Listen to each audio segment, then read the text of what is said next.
So I know that when you started out, there was the idea to have this in a sort of an installation environment, and part of that reason is you get to control more parameters. Yeah. So if you place the screen and the camera device where you know it's going to be, the calibration and the setting up of the experience can be much more easily controlled, and lighting can be controlled, and other people in the shot at the same time.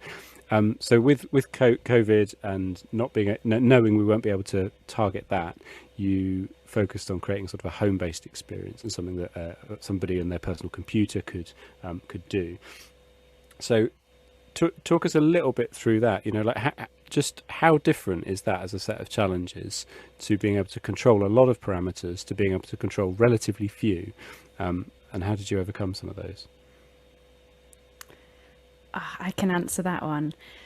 So yeah, you've hit the nail on the head. That point around not being able to control the camera, and all these other variables on lighting and people coming into view.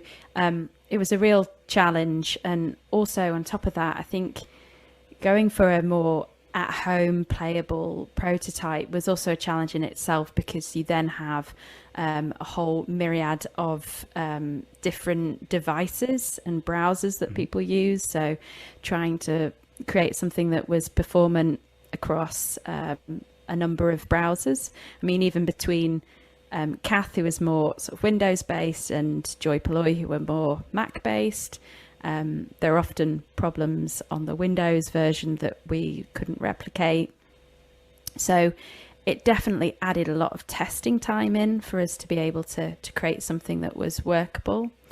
But I think going into this, we didn't realize quite how much of an issue things like lighting, and particularly user heights as well, because children are come in all shapes and sizes, and trying to I know. So even just to give you an example, so one of the interactions, you have to stomp along with Kia, and what we hadn't realized is unless you get the device in just the right sort of tilt on the screen, then most of the time, from torso downwards, you can't actually see people's limbs at all. So trying to get the system to detect leg movement was almost impossible. So we had to re-engineer it. So it was both arm movement, because Michaela threw in another line, didn't she? So did. Can't you move your arms as well? Swing your arms.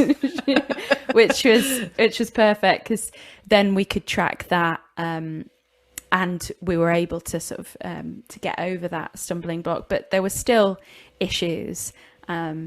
And I mean, it was great in that we did have access to a few colleagues' kids to test this. So we got some first-hand feedback. And there's a great promo video, actually, that is going into CMC this week, which Kath and I are really excited about, which actually has some footage of some testers having a good play around with the Awesome Safari. So, yeah, I think it would have been great for us actually to go ahead with our plan and get this into a fixed space and control all these variables. But in a way, it's broadened the horizons of the project, I think. And given Kath, I'm sure you'd agree, lots of food for thought in terms of other avenues that you can go down. I know you're thinking more around the sort of games perspective.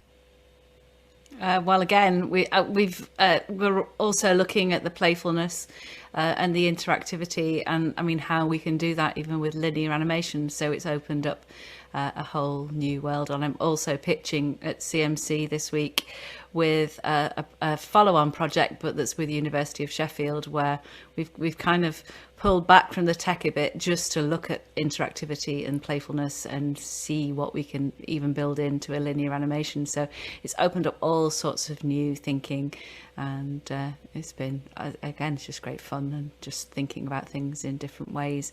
And Zane, as our in this animation, really opening the doors to well, just letting rip with so many creative ideas and being open-ended with children, not prescribing what the outcome will be of things, offering them open-ended invitations to play rather than prescribing everything that would have gone on.